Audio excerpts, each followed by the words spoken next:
این جوان قربان محمد عوازف می باشد. هر روز صحرا برآمده اولین کاری که اجرا میکند به کار درآوردن تراکتورش است. الحال موسم جمع آوری کارتوشکا بوده. قربان محمد به زمین خواجگی دهقانی سفر نوروز می رود. توسط تراکتور کارتوشکاها را از زمین می کند. بعد این عمل جمع آوری کارتوشکا آسان تر می شود.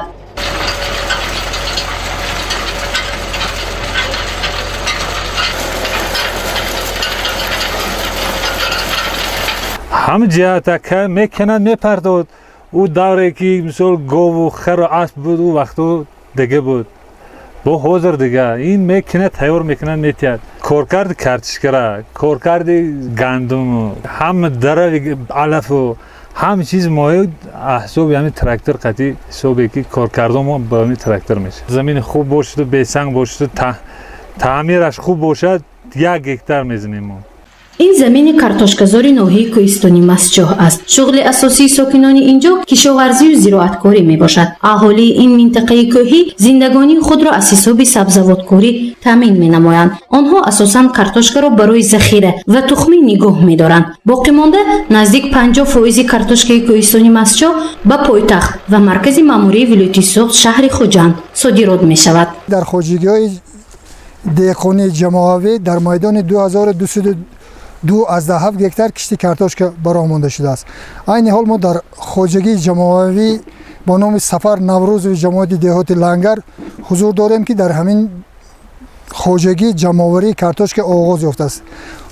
مخصوص در ناحیه کوهستان مسجح با پرورش تخمی‌های نوهای بگراز، نوره، منیتو، رومانس، تاجیکستان دقت مخصوص میدن که این نوع کارتوشکا حاصلنیاکشان بالا می باشد.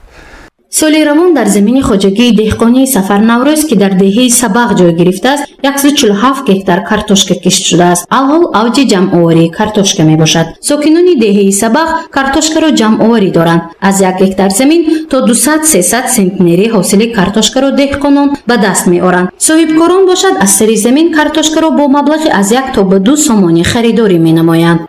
1 هکتارش 200 سانتی 20 تن 330 تن میشه. زمینایی که حاصل خیزشون ناز باشه تا 400 سانتی حاصل میتیم.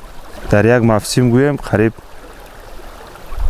تا 2000 تا 2500 تن کارتوشکا انتقال می‌یابد به همون بازارایی که بازار شهر ناحیه ها. تنها در خواجگی دهقانی سفر نوروز بیش از 2000 تن کارتوشکا به شهرهای دوشنبه و خوجند صادرات کرده می شود. صفت کارتوشکای کوهستانی مسجح نسبت به دیگر منطقه‌های کشور خوبتر ارزیابی می شود، زیرا کارتوشکا برای ذخیره و نگاه داشتن آن در انبار تا باور می باشد، میگویند متخصصان ساحه کارتوشکا پروری در کوهستانی مسجح. با همین کارتوشکا در موسم از تا 3 مراتب کارکردهای اگروتکنیکی گذرانده میشن. مخصوصا غذادهی با کارتوشکا بین قطارها کارکرد و آذوقه میدهند که از همین سبب حاصل دلخواه به دست میبیارند. استحصال کارتوشکا را کشاورزان ناحیه مخصوصا به پایتخت جمهوری شهر دوشنبه و پایتخت ولایتمان شهر خوجند انتقال میدهند که امروز طلبات در مقیاس جمهوری به کارتوشکای ناحیه کوهستان مسجح طلبات زیاد می باشد. در خواجگی دهقانی انفرادی مهراج باشد 3 هکتار کارتوشکا کشت شده است. خواجگیداران این منطقه اساساً به نوع کارتوشکاهای داخلی و خارجی کشور دقت بیشتر می‌دهند. تخمی کارتوشکای این خواجگی دهقانی از کشور پاکستان نیز آورده شده به زمین سنگلاخ کوهستان مسجح مطابق کننده می شود. زمین این منطقه برای زراعت کارتوشکا خیلی موافق می باشد. سورت کاردینال بود و ما گلند آورده بودیم یک چند سال حاصل نغز داد. خود هوا کم مونده که در قشلاق عموما تمام شده. و سال اگر مسئله همین تخمی نه مردم حاضر ترخیصی میکشند برای آنکه همین تخمی آموز بیبرن قیمت نیست، اما قیمت هم باشد که نیست. اگه تخمی نغز باشد حاصل بلند میگیریم. چیکار سورتای نغز است، اینجا سورتای بیکروز است، سورتای رمان هست، سورتای سامون هست، سورتای تاجیکستان هست. ما یک چند نمود سورت میکنیم همین کارتوشکا در همین زمین ها خیلی حاصلی بلند بگیریم. حاضر هم کسی که مهنت کند داروی مینرالی میتیم، خیلی پورو میکنیم زمین ها رو بقوت میکنیم حاصل نظر. дар маҷмӯъ дар кӯҳистони масҷон 2834 гектар картошка кишт шудааст. ҳоло деҳқонони баъзе минтақаҳо картошкаро ҷамъоварӣ карда истоданд. нархи он вобаста ба навъи картошка аз саризамин аз 1 то ба 2 сомонию 60 дирҳамро ташкил медиҳад.